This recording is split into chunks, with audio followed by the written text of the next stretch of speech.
In this demo, we shall see how we can set up AF Core to use the table per hierarchy strategy for mapping our hierarchy of items. We're now inside Visual Studio and are looking at the items entity. As we may remember from the previous module, this is the entity that we have used for storing all item-related information so far. No changes have been made to this entity, but going forward it will serve as the base class for our derived item entities. Before we materialize our inheritance hierarchy on the database, we'll quickly look at the implementations of these new entities which have all been added to our data model. Let's start by looking at the clothes item entity. So as mentioned, what we see here is the clothes item entity. And as we can see, it only contains one property, which is an enum property, which is used to specify which type of fabric was used to produce it. And then if we take a look up here, we can see that it inherits from the item entity, which we know so well from previous modules. And if we take a look at the clothes fabric enum, we can see that it contains a selection of fabrics from which our clothes items can be made. These are synthetic, cotton, wool, leather, and silk. And now let's take a look at the next item entity, the magazine item entity. As we can see, this entity also inherits from the item entity, and it contains a property called publication frequency, which we can use to specify how often a given magazine is published. And if we take a look at that enum, we can see that we can choose between weekly, monthly, quarterly, and yearly publication. And if we now head over to the food item entity, we can see that it is implemented as an abstract class which inherits from the item entity. The fact that this is an abstract class means that we can't create instances of that class, but other classes can inherit from it. And as we know, that is exactly what the canned food item and dried food item entities do. As we can see here, this entity contains a datetime property that we can use to specify the expiry date of the item. And if we take a look at its subclasses, we can start with the dried food item entity. As we can see, this entity inherits from the food item entity, and it contains a datetime property that we can use to specify the production date of the item. And if we now head over to the canned food item entity, we can see that it also inherits from the food item entity, and that it also contains a production date property. As you may remember from the slides, the canned food item and the dried food item entities are sibling entities, since they inherit from the same base class. That means that because their two production date properties have the exact same name and type, we can set them up as shared columns. We shall look into this shortly. As we can also see, this entity also contains a canning material property, which is an enum type property that we can use to specify the type of material used for the can. If we take a look at that enum, we can see that we can choose between tin, steel, and glass for canning materials. So that was the new item model type hierarchy that the CarbDoc team has created. But in order for it to be mapped to the database, we need to include these types in our data model, as we remember from the slides. So let's head over to the CarbDoc data context and take a look. What we see here are 4 database sets that contain our 4 new entities. We have the clothes items, magazine items, and dried and canned food items. And as we can see here, there's no collection for the food item entity, but that is only natural since we cannot create instances of that entity since it is implemented as an abstract class. And that is actually all that we have to do. If we were to create a migration now, AF Core would map our new item entities to the database using the table per hierarchy mapping strategy.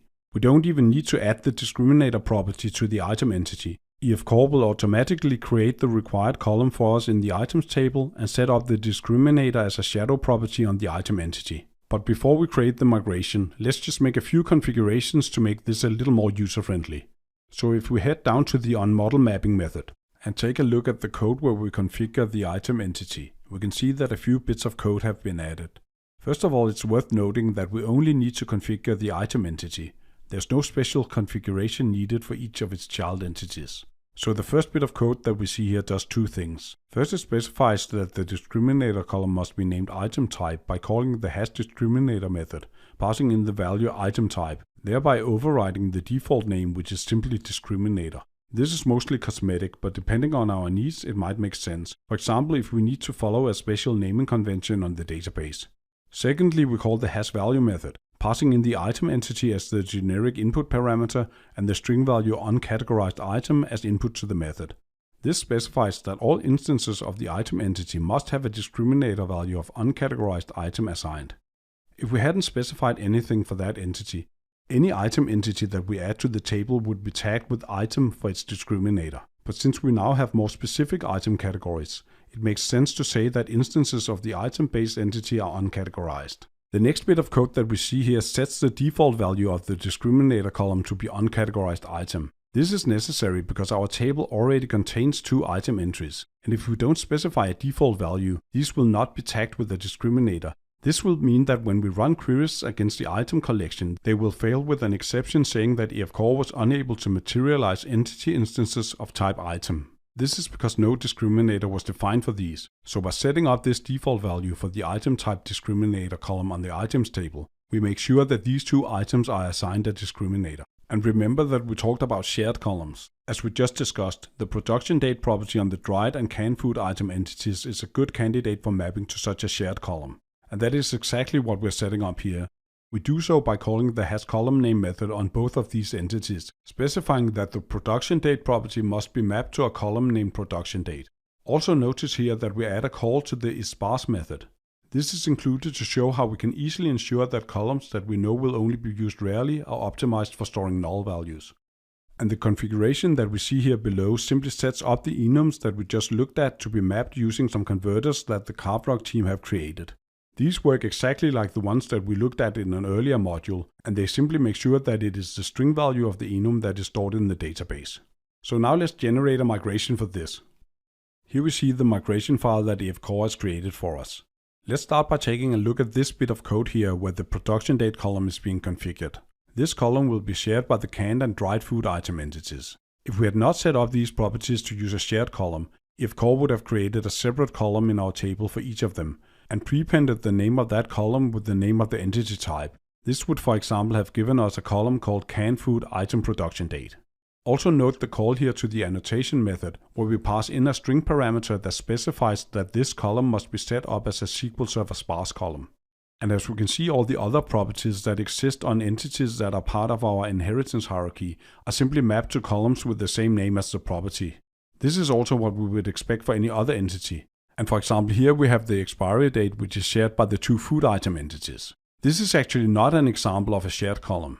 That is because this is not a case of the same property being defined on 2 sibling entities, but rather a property that is defined on their shared base class. And now let's apply this migration to the database and head over to the Server Explorer and have a look. Here we see the contents of the items table. As we can see, it contains the 2 items that we know so well by now. But now it also has several new columns which are specific to the new item types that we've created.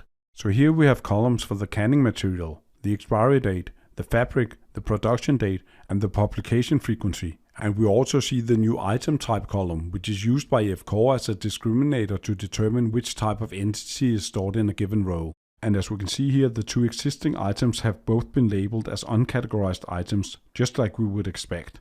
And now let's head over to the console application and try to interact with our new item types.